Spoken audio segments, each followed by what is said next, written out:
So in the last session, which was 31st session, and this is 32nd session, uh, I did give, I guess, one analogy out of my own personal experience about the, I guess, somewhat engineering design and planning. Um, so with that, we try to relate to the third sentence split into two halves about the defined and not defined uh, natural phenomenon that we observed from Mother Nature, right? So um, I don't think it's about the option or proactive choice of whether to define or not to define. No, but in the analogy I gave, I did not have that choice. Why? Because I was lack of the proper, sufficient, adequate expertise, experience, and knowledge and skill set to, basically to plan my little gardening project. I was simply not in position to do so. So that became the undefined, and the whole thing was unknown completely for me. Basically took a little trip into the unknown and basically improvise on the go and try to constantly come up with the tactical decisions. Whereas I did have somewhat a strategic direction on, basically the Taoist concept of, everything had to be natural, and I had to follow the what the ancient Chinese called geography, basically feng shui. So with that, in my mind, I was embarking on a journey into the unknown for this little gardening project, right? As versus, I do have all that professional accumulated experience, expertise, knowledge, for the upstream sector, project inbound material logistic operation management planning. Yes, so it was not really my choice. It's just I did not, or I do have the experience. But once this first garden project is completed, guess what? I will be able to plan more for the next garden project, if any. Let's say if someone say, "Hey, Wei, I like your garden, and I would like you to design for me." Well, from that point on, I certainly will have a lot more accumulated knowledge, expertise, and skill set, because except for digging that 5 feet deep uh, fish pond, the digging part, I had to have the help, with the big machine to dig for me. Other than that, I did everything myself. So yeah, I got a skill set. And talking about that, actually, there was a little fundamental technique. I think I have to thank the communist re-education back then to appreciate the hard labor. So I know exactly how to work with the shovels and the other tools, and where and how to use them, and actually made I guess my project a lot easier, right? Because I'm not first time user of those tools. I do know how to use them. So you see, that's another thing. Not everything is entirely bad, no good, or so good, nothing's bad. With that, I guess, early life experience in my childhood, throughout my youth, teenage, uh, back in hardcore communist China, I just absolutely, I guess, hated everything because the way people, treated me, this suppression was absolutely, I guess, insult of human dignity, as I saw, and that's why I left, right? But hey, the re-education was really, turned out to be a good benefit today. So that was just basically I guess one analogy to talk about this defined, not defined, somewhat known versus complete unknown, right? So I think that was what the third sentence was referring to. So when we observe Mother Nature, there are a lot of things, we basically, um, we need to, you know, I guess appreciate the changes, right? Right. So when we see the four seasons, you know, I guess one come to replace another in a cycle again every year. Excuse me, called annually. And we just absolutely love the color change. Of course, this is not everywhere. If you're in a tropical place or subtropical, you may not see. You may not have the four seasons, but if you're in a somewhat more northern place, yeah, you get to see the color change so obviously, regularly. And it's like I remember when I was in Beijing, born and raised there. I had a cousin, flew in from Guangzhou, down south in China, to see absolutely nothing but just the snow. And for me, of course, I took snow for granted back then. It was like, wow, I was shocked. People would just fly in to see the snow, which, no big deal. But guess what? Today in Beijing, it is a rare scene to see a, thick snow-covered, city in Beijing. Because weather changes, so something you took for granted, it may not last there forever, right? So this, do you define or not to define? Do you have the I guess the knowledge, expertise to do that defining, right? I don't know, but of course, today with the contemporary Western School of Science, you say, oh yeah, this is the greenhouse effect. Oh sure, okay. And then so, of course, personally, I have observed in the past year or two, the weather pattern changed completely in my favor, though, because I was born and raised in the north. Here in Texas, oh, that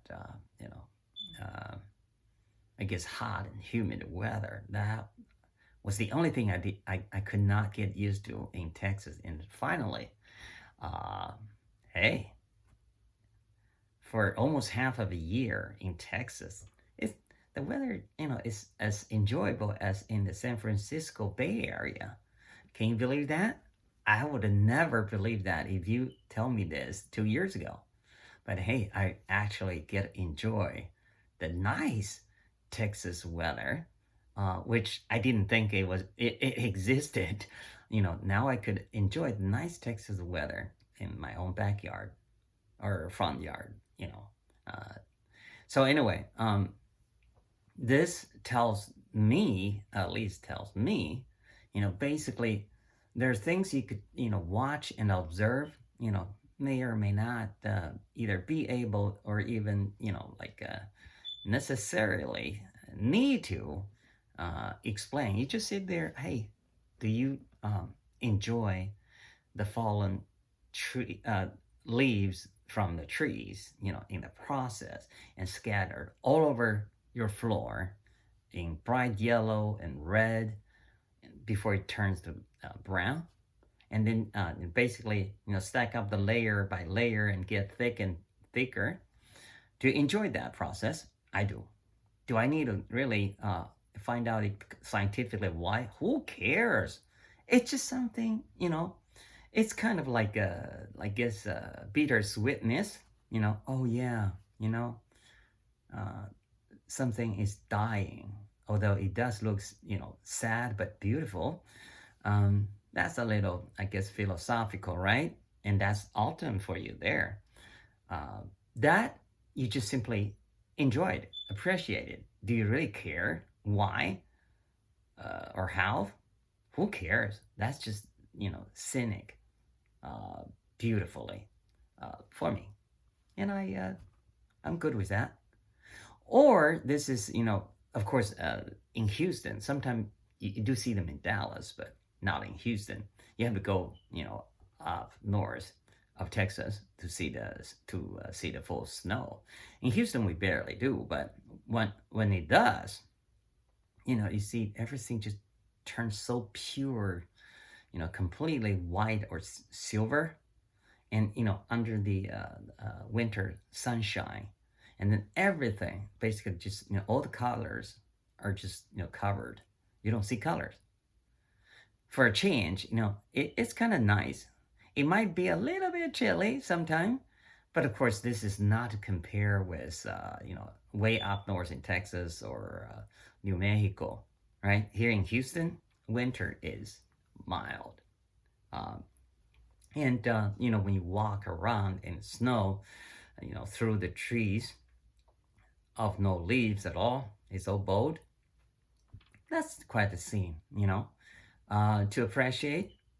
Or when the spring returns, all those baby green and the early, bloom flowers, you smell the scent, and then you appreciate the color change, from totally no color to now the, bright, baby greenish, and then the yellow, the pink, the white. I mean, you have all different kinds of trees that would give the flowers of different colors, right? So you celebrate the life, returning to Mother Earth, right?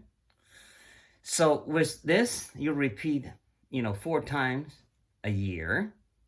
You appreciate the changes. You basically welcome the changes.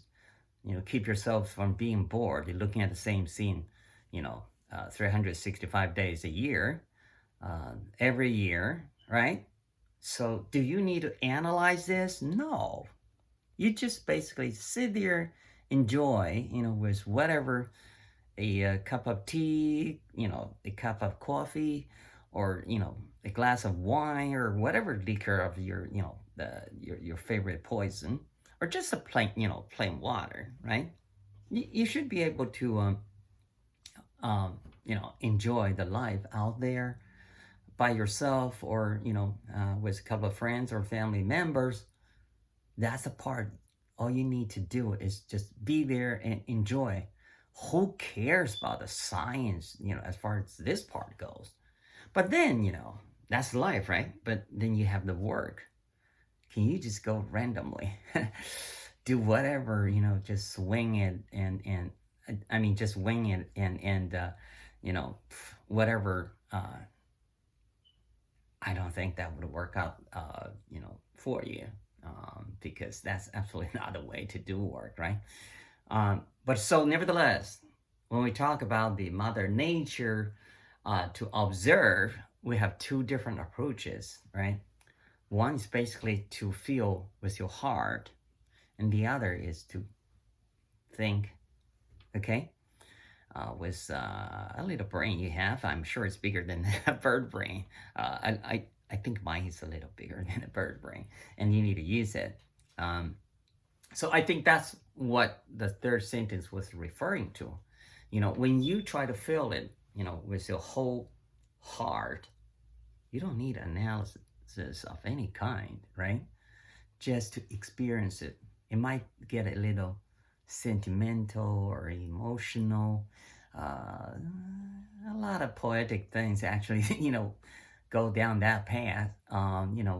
Some music, you just feel it, right?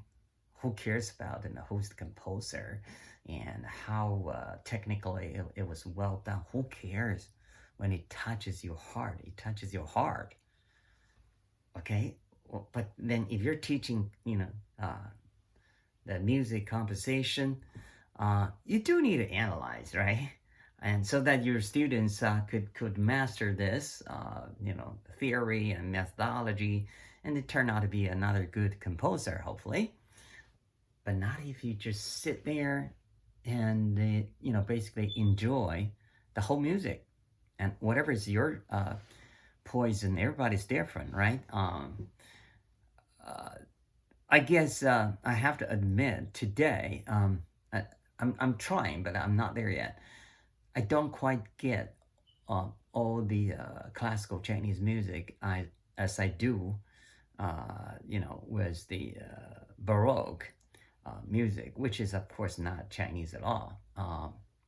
I do think this is a problem for me, but I'm working on it. But I don't know when do I get there to be able to appreciate the classical Chinese music uh, as much as do of Baroque music.